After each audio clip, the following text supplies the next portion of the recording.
नमः सिद्धेभ्यो ओम नमः सिद्धेभ्यो। नमो अरहन्ताणं नमो सिद्धाणं नमो आयरीयाणं नमो वज्राययाणं नमो लोये सवसाहुनम्।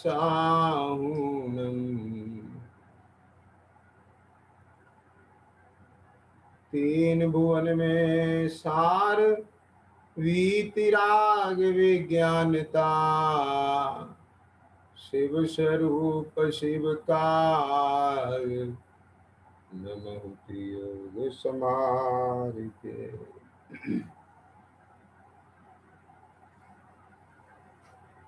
शैडाला जी के आधार से अपना स्वाध्याय चल रहा है। कल अपन ने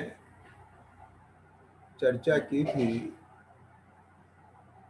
कि इस संसार परिभ्रमण से निकलना है और संसार परिभ्रमण से निकलने के लिए अपने को मोक्ष मार्ग में लगना है। दो ही तो बात है ना। जैसे कोई बंधन में फंस जाए और उसे ये लग जाए कि मैं बंधन में हूं, तो वहां से निकलने का उपाय सोचता है। और यदि उसे ये ही ना लगे कि मैं बंधन में हूं, तो वह निकलने का उपाय क्यों सोचेगा? आप समझ गए ना। जैसे मान लो कोई पुरुष है और वो कुछ लोगों के द्वारा ठगा जाए, और जिन लोगों के द्वारा ठगा जाए उसके ज्ञान में ये ना आए कि ये लोग मुझे ठगने वाले हैं, और वह उन्हें अपने मानता रहे, तो उन ठगों के द्वारा बिछाए गए जाल में फंसने पर भी वहां से मुझे निकलना है, ये सोचेगा भी नहीं, है ना। ये क्यों नहीं सोचेगा नीरज? ये इसलिए नहीं सोचेगा क्योंकि उसे अभी यही नहीं लगा है कि मैं किसी जाल में फंस चुका हूं। आप बात समझ गए ना। एक मनोविज्ञान बगड़ में आया ना, तो अब बोलो, आप और हम सब अपनी छाती पे हाथ रख के देखें। ये जो सुबह से शाम और शाम से सुबह तक ये 24 घंटे कर्म का उदय चल रहा है, और इस उदय में 24 घंटे जैसे किसी समुद्र में लहरें उठती रहती हैं, नदी में तरंगे उठती रहती हैं, ऐसे इस जीवन के प्रवाह में दो प्रकार की तरंगे चल रही हैं। एक तो समझ लो अनुकूलताओं की और एक प्रतिकूलताओं की। दो प्रकार से कहें, इसको जो नजर आता है, हालांकि 8 कर्मों का उदय चल रहा है भैया धनपाल जी, समझिए ना। हर समय 8 कर्म का उदय है, ख्याल में आया है ना क्या कहा। लेकिन ये 8 कर्मों का जो उदय चल रहा है, ये 8 कर्मों का उदय इसे नहीं दिखाई देता, इसको तो साता ज्यादा दिखाई देती है। बात समझ गए कि नहीं? इसको घातिया कर्म के जो उदय हैं, सामान्य जीवों को वो तो दिखते नहीं है। इसको ज्यादा से ज्यादा दिखते हैं तो नाम कर्म के कुछ मोटे मोटे दिखते हैं। वेदनीय कर्म सबसे ज्यादा दिखाई देता है। सादा वेदनी चल रहा है कि असादा वेदनी चल रहा है, क्या समझ में आ गई बात? और आयु में तो एक कॉमन है कि सबकी मनुष्य आयु ही है, सब एक जैसे दिख रहे हैं, है ना। गोत्र पे भी ज्यादा दिमाग नहीं जाता, समझ लो। तो अब उसमें ये जो लहरें चल रही हैं, अनुकूलता प्रतिकूलता रूप, तो ये एक तरह से इस जाल में फंसा है कर्म के। बात समझ गए ना? लेकिन आप और हम देखें अपने छाती पे हाथ रख के, क्या हमको ऐसा लगता है कि हम किसी जाल में फंसे हैं? अब बात समझ में आए? मतलब हमको लगता है हमारा जीवन है, बस जरा सी असाता आ गई, मन के विपरीत कोई काम हो गया, तो दिमाग इस बात में तो लगता है कि ये मेरे विपरीत को मैं मेरे अनुकूल कैसे बनाऊं। लेकिन ये समझ में नहीं आता मैं इस जाल में से कैसे निकलूं। क्या समझ में आया? देखो, आप इस बात को पकड़ना और अपने जीवन से मिलाना, जो मैं रूपक बताया ना अभी, ये बहुत मार्मिक नजर आ रहा है मुझे, इसमें से मर्म निकालना है। जैसे कुछ लोग किसी स्मगलर के गैंग में फंस जाए, है ना? कुछ बहुत सारे ऐसे मतलब गुंडा तत्व होते हैं, बैड एलिमेंट्स ऐसे होते हैं, बुरे आदमी, उनका एक पूरा गिरोह होता है, और वो किसी अच्छे खासे आतंकवादियों जैसा, और वो समझ लो किसी अच्छे आदमी को अपने जाल में फंसा ले। बात समझ में आएगी? और वो उनके साथ में मित्र बन जाए। अब वो मालूम पता क्या करता है वहां, जब उसमें फंस गया, उसे लगने लगा ये सब मेरे अपने हैं।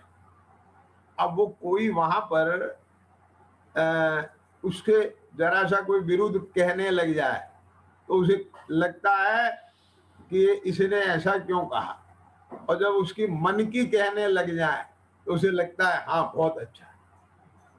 बात समझ में आ गया?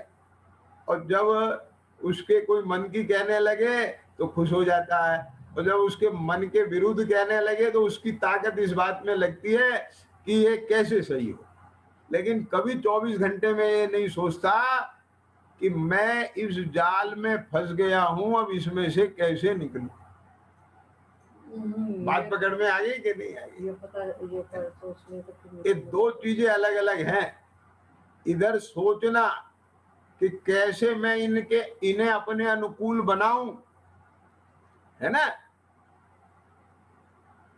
और ये सोचना कि कैसे मैं इस जाल में से निकलूं।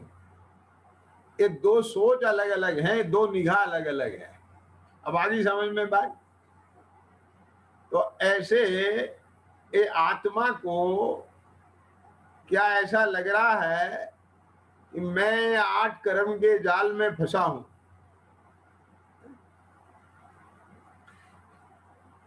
एक विवक्षा ये भी है कि 8 कर्मों ने इस आत्मा को नहीं बांध रखा है। बात समझ गए ना? एक कर्म का परिणमन कर्म में ही है, एक द्रव दूसरे द्रव में कुछ नहीं करता। वो अपनी जगह बिल्कुल सही है, लेकिन एक विवक्षा ये भी है कि 8 कर्मों ने इस आत्मा को बांध रखा है। तो अभी हम ये विवक्षा से बात कर रहे हैं, आप समझे? अब देखो, वो उन गुंडों ने उसे बात फंसाया है क्या, या वो अपने अज्ञान से फंसा है? अब बात समझ गए? गुंडों ने फंसाया अज्ञान से, तो सबको क्यों नहीं फंसा लेते? जो आदमी जागरूक है, कॉमन सेंस बहुत ज्यादा अवेयर है, उसको क्यों नहीं फंसा लेते वो? क्योंकि वो उनको एकदम पहचान लेता है। तो मतलब हमको निरंतर एक ख्याल रखना कि देखो, मैं ये 8 कर्मों के उदय में अपनी चेतना को, जो मैंने इस तरह से उस कर्म के उदय को, कर्म के विपाक को, कर्म के परिणाम को, 9 कर्म के परिणाम को, आप समझ गए ना? ये मेरा है, यही मैं हूं। क्या समझ में आया? ऐसा जो जानना है, वो इस आत्मा के ज्ञान गुण का कार्य है। लेकिन ऐसा जानना क्यों हुआ कि ये मेरा है, ये उसमें मिथ्यात्व का संसर्ग है। अब समझिए, अब जब कभी अकस्मात काल लब्धि के योग से एक जीव को जिनेंद्र भगवान का शासन मिलता है और इसकी होनहार भली होती है, सच्चे उपदेश का निमित्त मिलता है और मोह कर्म का मंद उदय होता है और एक जीव को भगवान का उपदेश सुनने का भाव उठ जाता है और उस उपदेश में इसका उपयोग लग जाता है और फिर उस उपयोग को वहां उपदेश में लगाकर और ये एकांत में बैठकर जो भगवान ने बताया उसका विचार करता है, तब कदाचित किसी जीव को ऐसा भाषित होता है, क्या कहा कि अरे ये तो मैं मोह के नशे में उन्मत्त था, ये जो आज तक मुझे दिख रहा था ऐसा तो था ही नहीं। क्या कहा, यानी वस्तु स्वरूप और वस्तु स्थिति तो कुछ और है। अब जो मुझे कुछ कुछ नजर आने लगी है, क्या समझ में आ गया? और वो जो उसे नजर आने लगी, ये क्या नजर आने लगी? ये दो द्रव्यों की पृथकता, दो द्रव्यों की भिन्नता, दो द्रव्यों की स्वतंत्रता। क्या समझ में आ गया? यानी जीव और पुद्गल की भिन्नता, पृथकता वो नियत स्व लक्षणों के द्वारा नजर आने लगी और उसमें ये स्पर्श रस गंध वर्ण से युक्त ये जो पुद्गल है ये मैं नहीं हूं, ये जो जानने देखने वाली चेतन शक्ति है ये मैं हूं। आई बात ख्याल में? ऐसा भाषित होने लगा तब भगवान ने इस जीव को जो जीवादि सात तत्व का स्वरूप बताया, वे जीवादि सात तत्व का जो स्वरूप है वो भी इसे अपनी पर्याय में नजर आने लग गया। क्या समझ में आ गया? ये देखो बात तो सही है। ये जो जानने देखने वाला है ये कौन है? कभी 24 घंटे में आप अभी की बात छोड़ दो धनपाल जी, आप अभी की बात छोड़ो, आप पुराना समय याद करो जब तक जो है भगवान की ये बात ज्ञान में नहीं आई। 24 घंटे में बस गे ही गे नजर आता था। बोलो, एक गे ही गे नजर आता है सबको।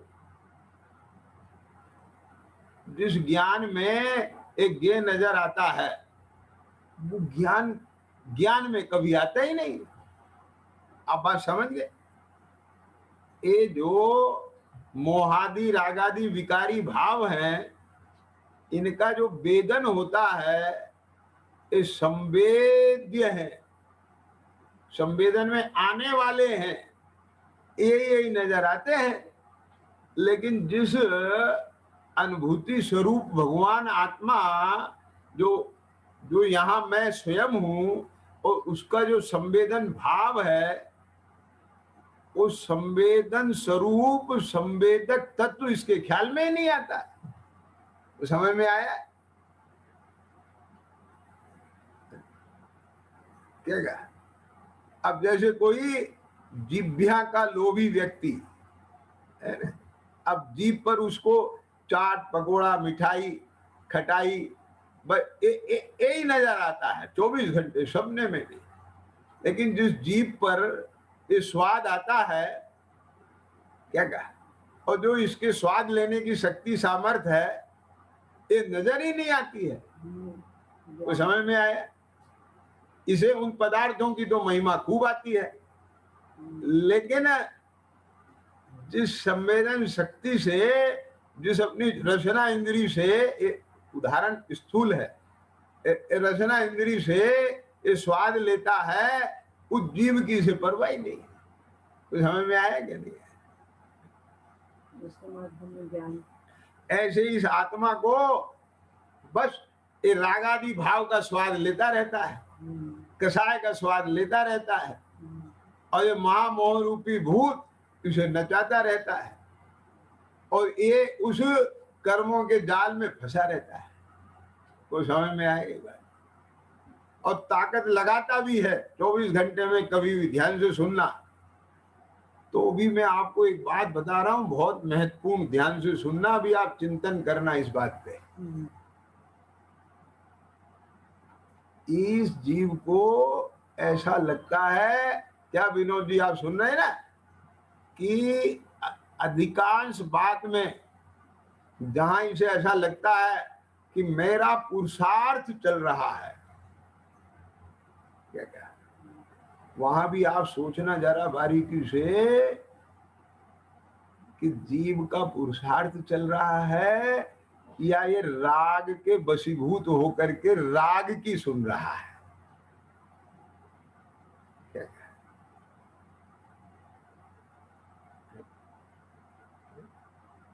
यदि जीव अपने स्वभाव की सुने और स्वभाव को दर्शाने वाले ये वीतरागी देवगुरु धर्म की सुने, तो राग की सुनेगा कि स्वभाव की सुनेगा? या स्वभाव को दर्शाने वाले उन वीतरागी परमात्माओं की सुनेगा? ये दो में से एक की तो सुनेगा ना। आप सच्ची बिल्कुल देखो जरा ईमानदारी से कि हम भगवंतों की और स्वभाव की कितनी सुनते हैं और राग की कितनी सुनते हैं।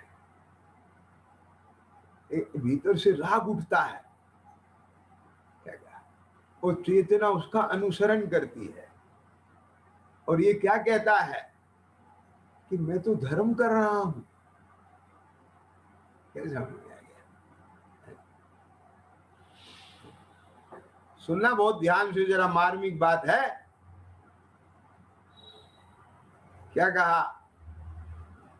राग की तरंग उठती है, राग का उदय आता है और चेतना उसका अनुसरण करती है, और जीव को ऐसा लगता है मैं धर्म कर रहा हूं।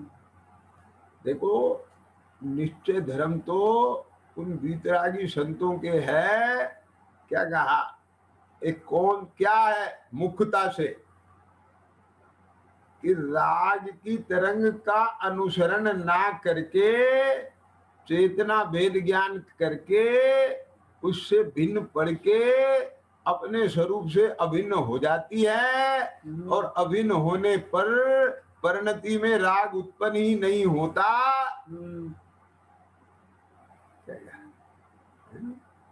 तो यहां उस पुरुषार्थ ने किसकी सुनी? कि धर्म की सुनी, और क्या किया? धर्म किया। क्या समझ में आ गया?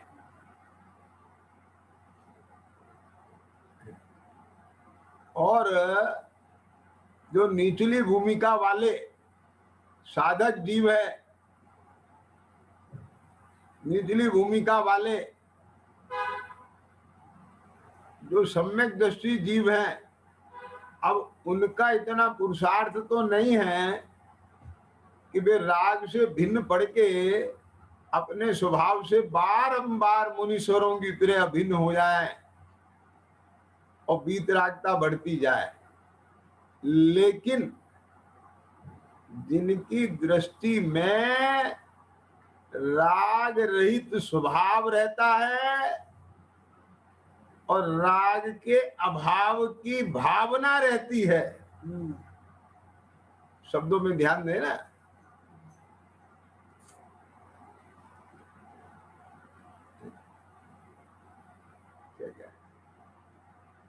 उनके भावना की मुख्यता है।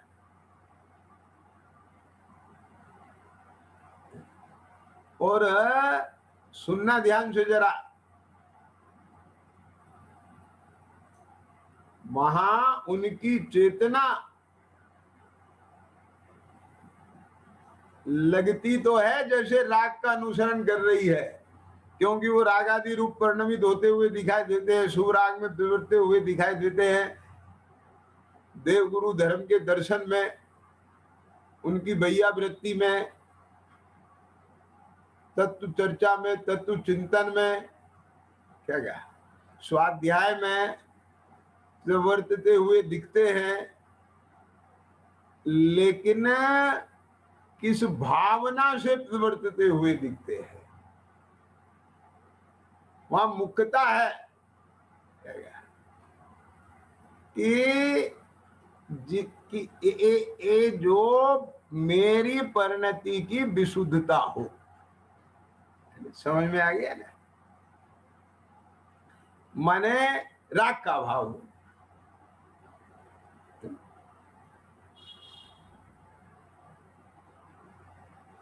क्या समझ में?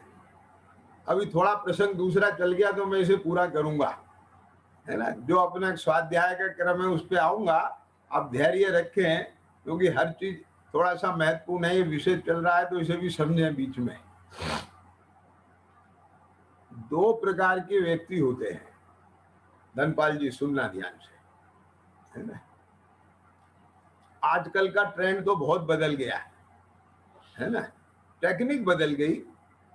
तो पहले जमाने में क्या होता था कि जो साहूकार लोग होते थे वे सवेरे सवेरे, है ना, अपनी उधारी की उगाही के लिए, है ना, जाया करते थे।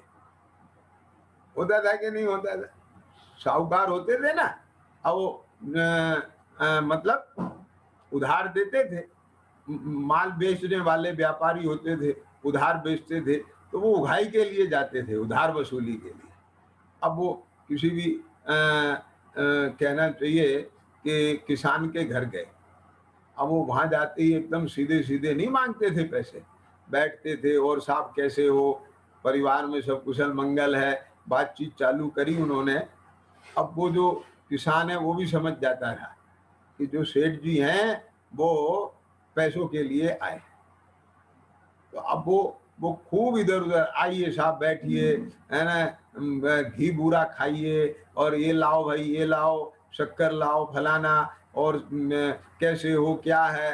अब वो उन्हें खूब बातों में लगाता था, और ताकि जो है वो ये बात ही ना कह पाए कि आप पैसा कब दोगे। समझ में आ गया क्या नहीं? वो खूब कोशिश करें तो भी ये साहूकार इतना चतुर है। सुनना ध्यान से, मैं वो मनोविज्ञान सामने रख रहा हूं, आप पकड़ जाओगे तो गजब हो जाएगी बात।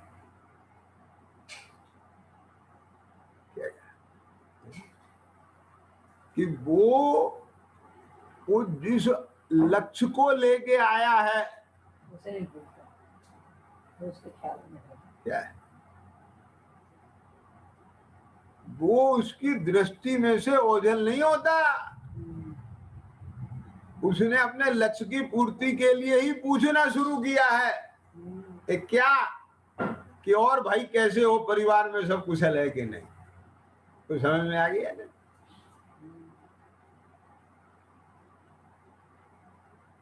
और किसान ने जितनी भी बातें चालू की है वो किस लिए की है? भूल जा कि उसकी निगाह में ये है कि मैं किसी तरह से सेठ जी को ऐसे बात में लगा लूं कि वो अपना प्रयोजन भूल जाए। तो वो पूरी ताकत लगाता है। लेकिन तो भी वो साहूकार इतना सियाना है, चतुर है, वो उसके चक्कर में नहीं फंसता, और कहीं ना कहीं मौका मिलते ही वो अपनी बात रख देता है। तो समझ में आया कि नहीं आया? मैं जिस प्रयोजन से आया था वो अपना प्रयोजन सिद्ध करके ही जाता है। बात समझ में कि नहीं? तो इसी तरह से आप और हम विचार करें कि हम कितनी दफे अपना प्रयोजन साध पाते हैं और कितनी दफे हम उस राग की पूर्ति में ही अपने उपयोग को लगा के और बस विकल्प पूरा करके और वहां से, हाँ साहब बहुत अच्छा, अब हम चलते हैं, आपकी बड़ी मेहरबानी, आपने बहुत अच्छा हमको दूध पिलाया है ना, शक्कर घी खिलाया, लड्डू खिलाए, बहुत अच्छा भैया, बहुत अच्छा भैया। हाँ अरे सेठ जी फिर आना, हाँ जरूर आएंगे जरूर आएंगे। और जब वहां से निकल के जाए हैं, बहुत सी बार तो क्या हो है कि घर भी पहुंच जाए और वो सेठानी को जाके कहे आज तो ऐसे लड्डू खाए ये वो और फलाना ढिमका, तब तक भी उसे याद नहीं आता मैं किसान के घर गया क्यों था। तो समझ में आ गया कि नहीं आया? बोलो, हम भगवान के दर्शन करने क्यों गए थे? हम साथ सुनने के लिए क्यों बैठे थे? आज तो बहुत बढ़िया बात बताई, उदाहरण इतना अच्छा दिया था, ये हुआ था वो हुआ था फलाना ढिमका। समझ में आया कि नहीं आया? आज मंदिर में तो ये चर्चा हो रही थी, आज मंदिर में ये चीज थी, वो फलाने मिल गए थे, और ऐसा आज तो मन लगा पूजा में भक्ति में, ऐसा बहुत अच्छा अच्छा भाव आया, बहुत अच्छा आया, बस खत्म हो गया। क्या समझ? आज की भक्ति बहुत अच्छी हुई, आज चर्चा बहुत अच्छी हुई, आज तो बड़ा अच्छा चिंतन चला है। अरे तेरा चित्त चिंतन में लग गया और थोड़ा तेरे विचारणा चल गई तो मतलब क्या हुआ? उसमें से तेने को प्रयोजन साधा, अपने कोई उघाई की कि नहीं की? तूने अपनी बात भी रख पाया कि नहीं रख पाया? तो वहां से तेरे लाख रुपए थे उसके पास, उसमें से 10-20 हजार रुपए लेने में सफल हुआ कि नहीं हुआ? कोई समझ में आया कि नहीं आया? तेरा को भ्रम छटा के नहीं छटा? तेरा को मिथ्यात्व गला के नहीं घटा? क्या कहा? तेरे को दोष ख्याल में आया कि नहीं आया? तेरा कोई स्वभाव ख्याल में आया कि नहीं आया? तेरा प्रयोजन नहीं सदा। विनोद जी समझ में आया ना? क्या कहा? धनपाल जी सुन रहे हो? अरे तेरा कुछ भी प्रयोजन नहीं सदा, और तू उस लुभाव में, अब वो घी शक्कर और दूध और लड्डू के स्वाद में ही आ गया, और रात भर दिन भर तेरे को वही अंदर में चलता रहा, वास किसान ने बड़ी अच्छी आओ भगत की, बहुत अच्छा आदमी है फलाना ढिमका, तो तू लूट गया। अब बोलो कोई किसको चक्कर में आए, ये बात समझ में आए कि मैं जाल में फंस गया उसके? क्या क्या? ये चेतना मदहोश हो रही है। अब ये अवसर काल ऐसा है कि अपन इसमें मदहोश ना हो, अपने मुक्ति के मार्ग को ढूंढे, अपने ज्ञान में ये आए कि जो हमें अपना मित्र दिख रहा है, जो हमें अपने हितैषी दिख रहे हैं, वो एक ठगों की टोली है। क्या समझ में आया? ये बहुत बड़ा जाल है, तो समझ में आया ना? और मुझे इस जाल में फंस तो गया हूं, लेकिन अब मुझे इसमें से निकलने की युक्ति ढूंढनी है। कल जैसे कहा था कि वो लाखा मंडप में आग में फंस तो गए, लेकिन उनने एक पल नहीं गंवाया इस बात में कि ये क्या हो गया, ये सोचने में नहीं गंवाया, जो हो गया वो तो दिख रहा है, अब तो ये देखो कि यहां से निकला कैसे जाए। तो अब जिसकी होनहार भली है उसे ये विचार आता है कि मैं कौन हूं, मेरा स्वरूप क्या है। तो ये सारी चर्चाएं अपनी हो चुकी हैं, है ना? चेतन को है उपयोग रूप, बिन मूरत बिन मूरत अनूप, ये सब चर्चाएं पहले पूर्व में हो चुकी हैं। उद्गल नभ धर्म अधर्म काल इनसे न्यारी है जीव चाल, ख्याल में आया ना? वो सब वहां से जान लेना चाहिए। और जब ये सब जानने के बाद इस जीव को ऐसा लगने लगा है कि उद्गल से मैं भिन्न हूं, और भगवान जो ये कहते हैं कि तू जीव है, तू अजीव नहीं है, जीव अजीव तत्वरु आश्रव, बंधरु संबर जानो, निर्जर मोक्ष कहे जिन तिनको ज्यों का त्यों श्रद्धा। कि तू जीव है, तू अजीब नहीं है, क्या कहा, और तेरे दुख का कारण ये आश्रवादी भाव है। समझ में आ गया? कोई परद्रव्य तेरे दुख का कारण नहीं, कोई परिस्थिति तेरे दुख का कारण नहीं है, क्योंकि परिस्थिति बाहर है, तो उससे बहुत दूर है। क्या बोले? अरे जो अपने इस निकटतम देह से प्रत्यक्ष भिन्न है,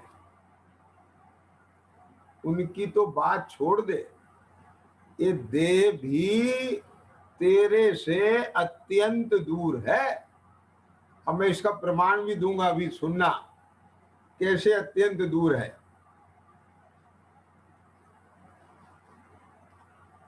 इस देह में मैं चैतन्य,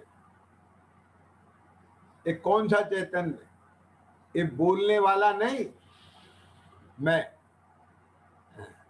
ये बोलने वाला मैं नहीं हूं, ये शब्द मैं नहीं हूं, बोलने का जो भाव है वो भी मैं नहीं हूं। ये जो शब्द आ रहे हैं ना, ये निकल रहा है ना, ये सब मैं नहीं हूं। तो मैं कौन हूं?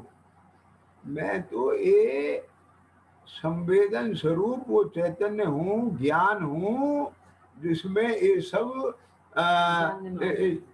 जनित रहे हैं, वेदन में आ रहे हैं।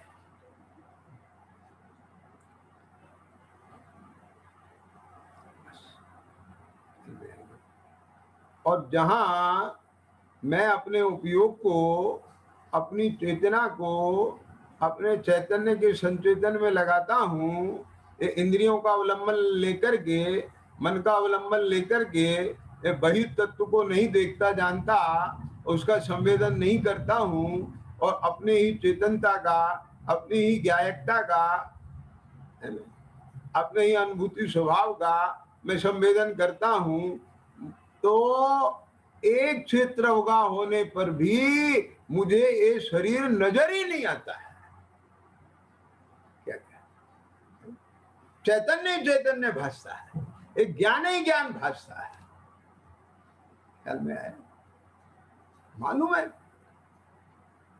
एक गजब की बात डॉक्टर साहब जी में आई है कि केवल ज्ञान से पहले ये जो साधक जीव होता है ना, उसका ज्ञान ये अपने में इतना एकाग्र होता जाता है ध्यान, उस ज्ञान ही ज्ञान, और वहां पर ये मोह का अत्यंत क्षय होकर के और सारा लोकालोक यद्यपि ज्ञेय तत्व है, लेकिन वो ज्ञेय रूप नहीं, सब ज्ञान रूप भासता है।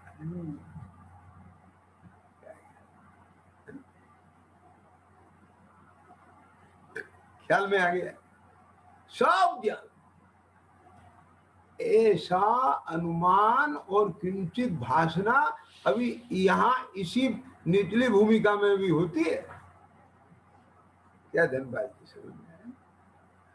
जैसे जैसे उपयोग विज्ञान घन होता है ना, तो ये कदाचित ये पर गे जनित भी जाए, तो ये विकल्पों का निमित्त नहीं बनता उत्पादन का, तो वहां भी सब ज्ञान की ऊर्ध्वता विशेष है, ज्ञान विज्ञान घन है, तो वो मानो वो सब ज्ञान ही नजर आता है। तो यहां से वो बात प्रमाण होती है पूरी की पूरी। जब किंचित में ऐसा होता है, तो जहां पूर्णता है तो वहां निश्चित ऐसा ही होता है।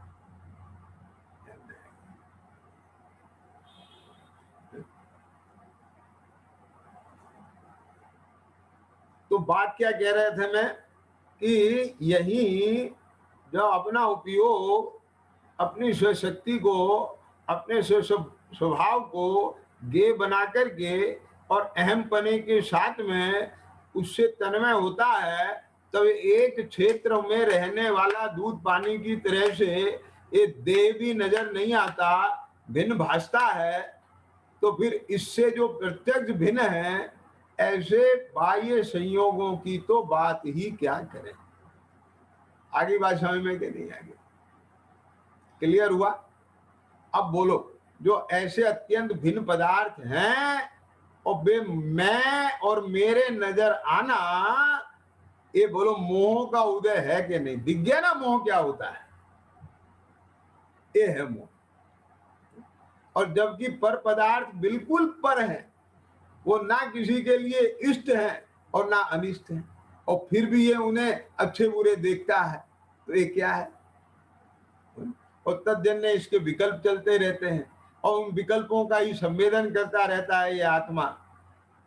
और जबकि उन विकल्पों के अभाव रूप अत्यंत निराकुलता शांति का संवेदन करे, ऐसा इसका स्वभाव है, ऐसे इसके पास शक्ति है, ऐसा वस्तु का स्वरूप होने पर भी ये अपने स्वाभाविक धर्म रूप परिणमित नहीं होता, पर पदार्थ का आश्रय लेकर के यह विभाव रूप परिणमित हो रहा है। तो हो रहा है, क्या करें, ये भी इसका एक गुण धर्म है। लेकिन यदि यह अपने स्वभाव को प्राप्त हो जाए, तभी इसके इस दुख का अभाव होकर के आकुलता मिट करके निराकुलता और मुक्ति का मार्ग शुरू होगा। और इसके लिए इसे कहीं बाहर भटकने की जरूरत नहीं है। क्या सुमित? हाँ, अभी ऐसा लगता है कि हम बहुत हम तो धर्म में लगे हैं, तत्व ज्ञान के मार्ग में लगे हैं, समझ में आ रहा है ना? और चेतना कितनी बाहर में जाती है, क्या समझ रहे? नहीं साहब, अभी तो इस भूमिका में तो जाएगी ना, नहीं जाएगी तो कैसे काम चलेगा? लेकिन मैं आपसे एक बात पूछता हूँ, बहुत ईमानदारी के साथ में देखना। एक छोटा व्यापारी होता है और एक बड़ा व्यापारी होता है, नीरज, है ना? तुम व्यापारी वर्ग हो तो तुम समझोगे। एक छोटा व्यापारी होता है, एक बड़ा व्यापारी होता है। छोटा व्यापारी ज्यादा भटकता हुआ दिखाई देता है। क्या समझ में आया? बड़ा व्यापारी भटकता हुआ नहीं दिखाई देता सड़कों पे। तो समझ में आया? वो अपने एयर कंडीशन केबिन में से हिलता भी नहीं है। क्या कहा? और छोटा व्यापारी यहाँ वहां सब जगह डोलता हुआ दिखाई देता है। लेकिन मालूम है, वो डोलता हुआ दिखता है, परंतु किस लक्ष्य पूर्वक? अब उसे उर्ध करके देखो, किस लक्ष्य पूर्वक बोल रहा है। बस मेरा कहने का आशय यहाँ यही है कि यदि ये छोटा साधक भी सुबह 4 में जा रहा है, क्या बोला, लेकिन अपने स्वरूप की प्राप्ति के लिए, क्या क्या, एक वीतराग भाव की प्राप्ति के लिए, अरे जिन पंच परमेष्टि पर ये फिदा हुआ है, अनंत देव पर ये फिदा हुआ है, जिन निर्गंध गुरुओं पे ये फिदा हुआ है, जिनकी दिन रात जय जयकार करता है, वो इसलिए नहीं करता कि उन अनंत आदि का बाहर में उन्हें शवम शरण आदि अति से देखा है। उन निर्गंध गुरुओं के उनने बाहर में जो है बहुत दया संयम और ये तपाचार देखा है। बड़े तपस्वी हैं, बड़े तपस्वी हैं।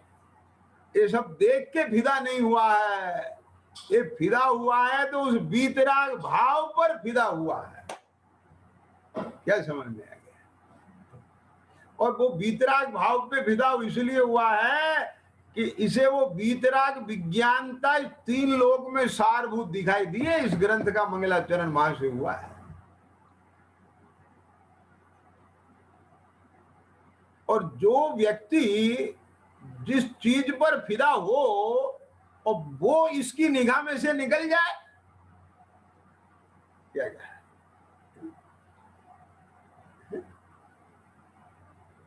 क्या क्या, आप समझ रहे हो बात? बोलो। एक लाइन आप लोगों ने बहुत बोलते हुए सुनी होगी, महावीर को तो मानते हैं पर महावीर की नहीं मानते। ऐसा बोलते हैं ना सब लोग। तो महावीर को तो मानते, महावीर की नहीं मानते का मतलब क्या है? कि महावीर कहते हैं कि ये कसाय दुख रूप है, कसाय मत करो। जिन्हें सुखी होना हो वह कसाय ना करें। ये मोक्ष प्रकाशक में लाइन आई है। बोलो आई है कि नहीं आई है?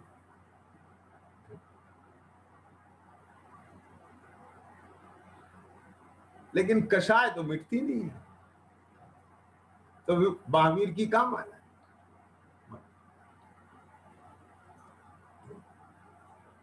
एक घंटे तक ये जाप तो दी, ओम ह्रीं श्री महावीराय नमः, महावीराय नमः, महावीराय नमः। लेकिन कभी ये 5 मिनट भी ये ध्यान में रखा, मुझे कसाय नहीं करना है, मुझे कसाय नहीं करना है, कसाय दुख रूप है, कसाय मेरा स्वभाव नहीं है।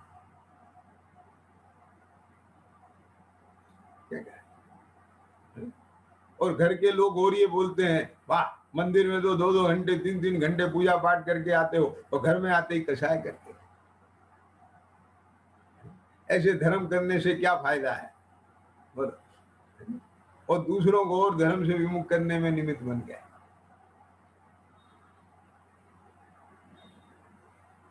तो समझ में आया? माने फिदा किस बात पे हुआ था? तो उनके वो वीतराग भाव पे हुआ था ना।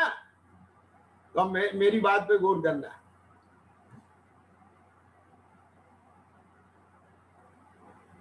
सुनना ध्यान से जरा, बहुत मार्मिक बात कहने जा रहा हूं। मैंने उदाहरण कितनी बार दिया है, और हर जगह ये बात है, जो जिससे जिस चीज को आकर्षित होता है, जिस गुण के कारण, वो किसी ना किसी बहाने से वो उसका पोषण करता है।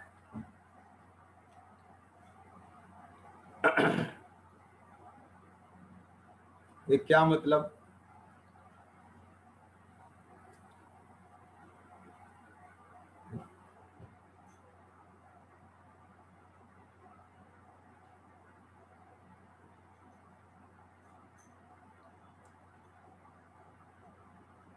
कि आपको अरहंत के पास जाना अच्छा लगता है,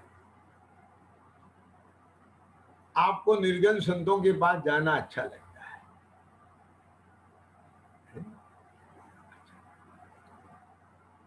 अच्छा लगता है इसलिए जाते हो, पर ये तो बताओ अच्छा क्यों लगता है?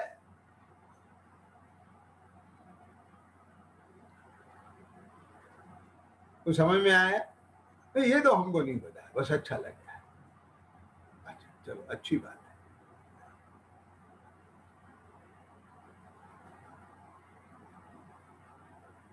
अगर कल को जरा सा भी वहां कुछ हो गया ना, तो जो आज अच्छा लग रहा है वही अच्छा लगना बंद हो जाएगा।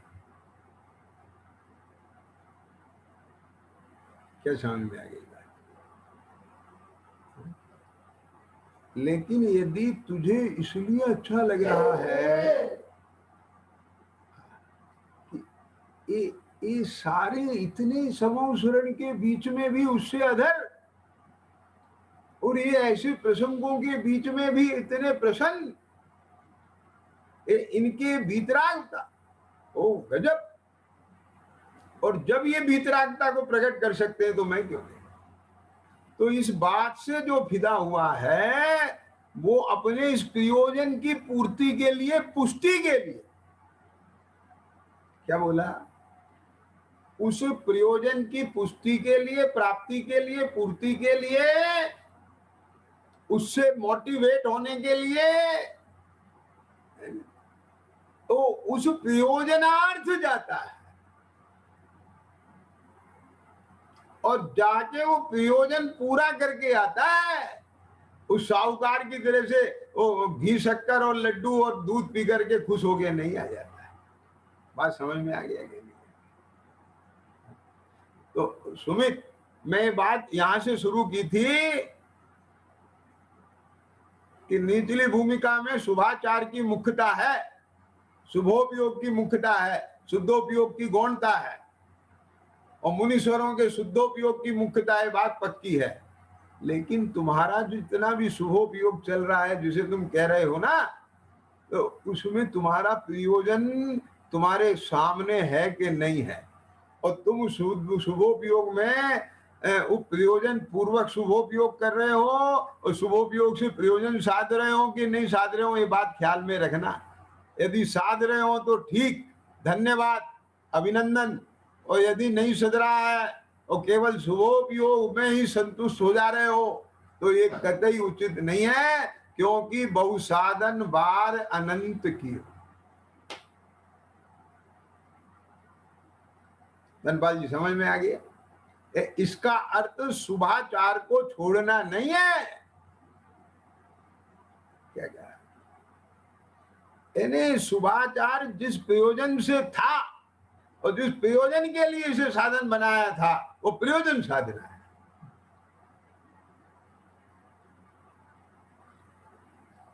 क्योंकि साधन ही को छोड़ देगा तो साध्य तक कैसे पहुंचेगा, और साधन को ही साध्य मान लेगा तो साध्य तक कैसे पहुंचेगा? तो समझ में आ गया क्या नहीं आया?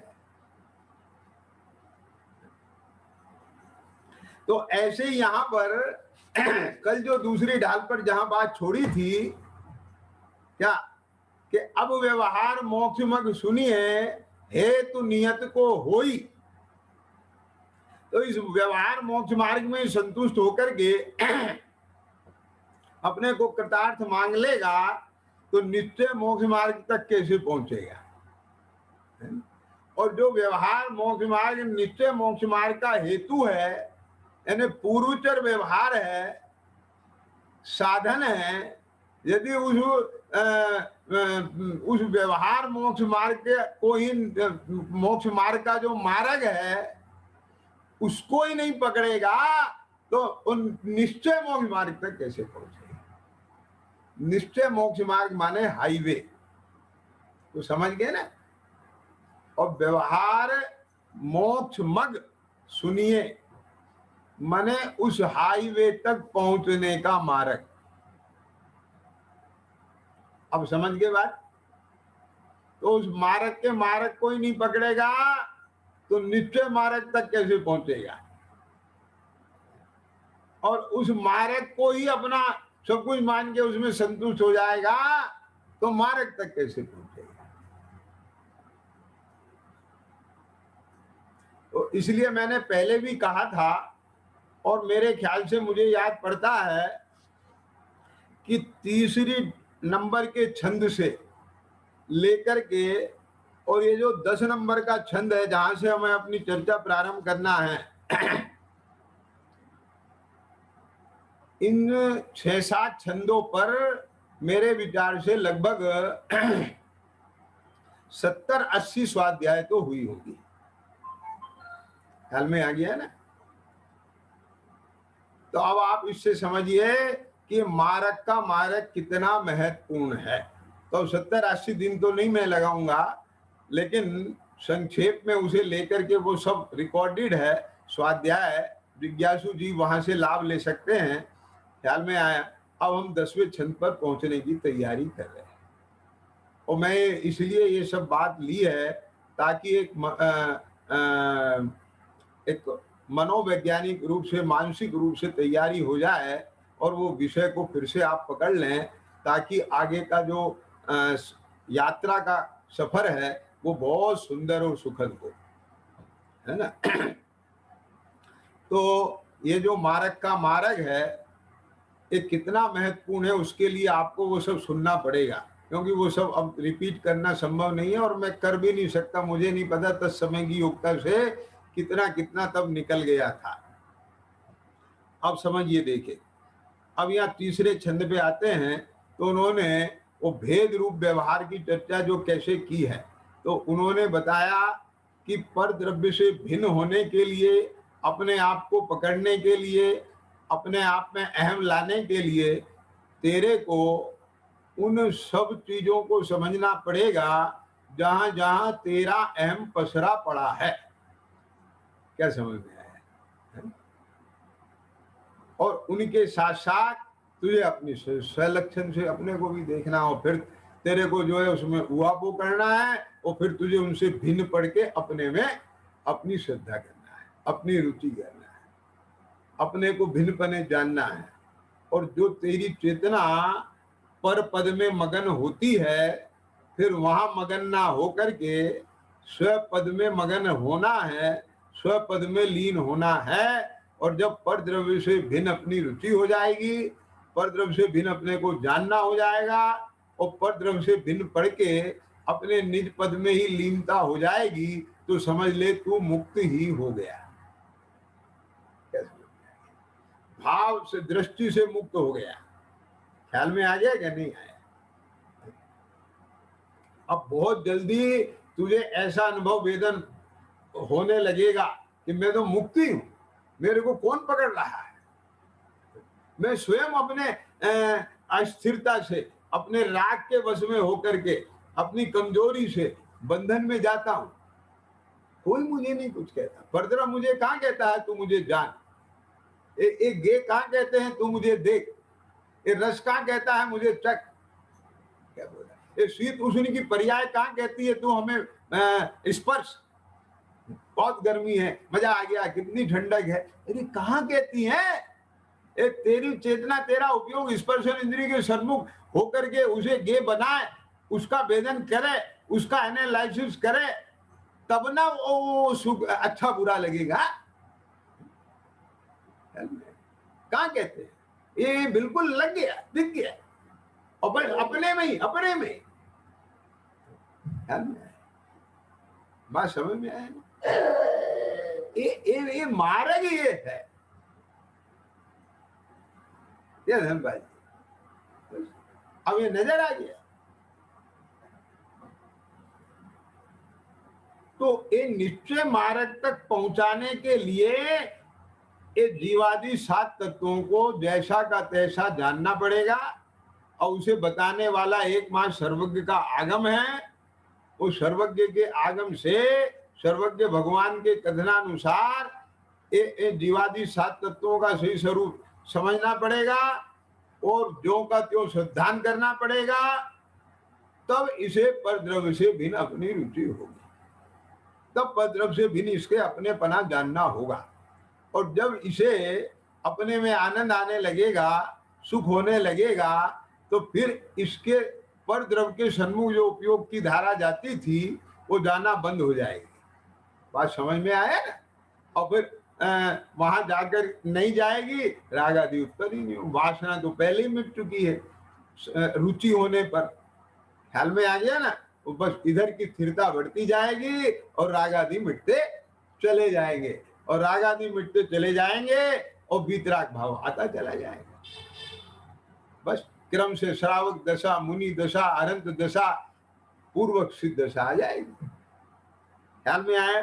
तो इसलिए यहाँ पर कहते हैं, जीव अजीव तत्वरु आश्रव, बंधरु संबर जानो, निर्जर मोक्ष कहे जिन तिन को। कहे जिन, जिनेन्द्र भगवान कहते हैं तिन को जो का त्यों श्रद्धानु। ख्याल में आया? इस श्रद्धानों पे भी बहुत विवेचन किया था, ये ध्यान से सुनना जरा, है ना? कि विपरीत अभिनिवेश रहित तत्वार्थ श्रद्धान सम्यक दर्शन है। और एक चीज मैंने वहां बहुत खोली थी, उस पर वजन डाल के, आप नवमाधिकार आपने गहराई से पढ़ा होगा तो आप पकड़ पाएंगे, और नहीं तो फिर भी पकड़ने की कोशिश करें कि जीवादि 7 तत्वों का जैसा स्वरूप आगम में लिखा है, उसे जानकर उसका निश्चय करना, इसका नाम विपरीत अभिनिवेश रहित बना नहीं है। जब तक तेरा अभिप्राय में वो बात नहीं आ जाती और तुझे वैसा नहीं भास जाता, तब तक तेरा विपरीत अभिनिवेश नहीं मिटा है। वो श्रद्धान की कोटि में नहीं आएगा, वो केवल जानने की कोटि में आएगा। तो ज्यों का त्यों श्रद्धानों का मतलब जो का त्यों जान लिया, उसका नाम श्रद्धान नहीं है। कदाचित शास्त्रानुसार जान भी लेता है, 7वां अधिकार। है ना? कदाचित शास्त्रानुसार जान भी लेता है, परंतु जैसा स्वरूप है वैसा भाषित नहीं होता। आ गई ना? तो तब तक समझ लो, कहें जिन तिन को जो का तो श्रद्धानो नहीं हुआ। क्या? तो मतलब क्या है? कि जैसा स्वरूप कहा है वैसा जाने और वैसा भाषे, तो उस श्रद्धानों में यहां तक काम बना है।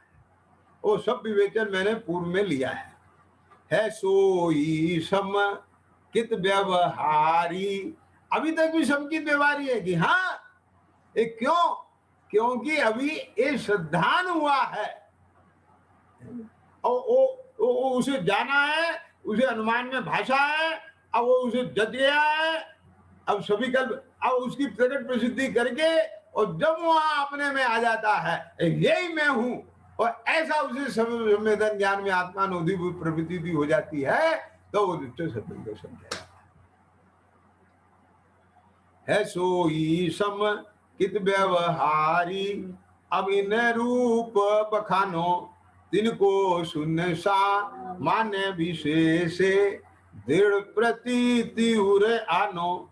उनको मैं सामान्य विशेष संक्षेप से और विस्तार से कहूंगा, उसको सुनकर मन में उसकी अटल श्रद्धा धारण करना। तो इस प्रकार से अब उन्होंने चौथे छंद से इन जीवादि 7 तत्वों का स्वरूप दर्शाया है। कल मैं संक्षेप में इन जीवादि 7 तत्वों का स्वरूप को सार रूप बताते हुए कल 10वें छंद से अपना मूल विषय प्रारंभ करने का प्रयास करूंगा। आज समय हो गया है, अभी का वक्तव्य विराम लेगा। ओम नमः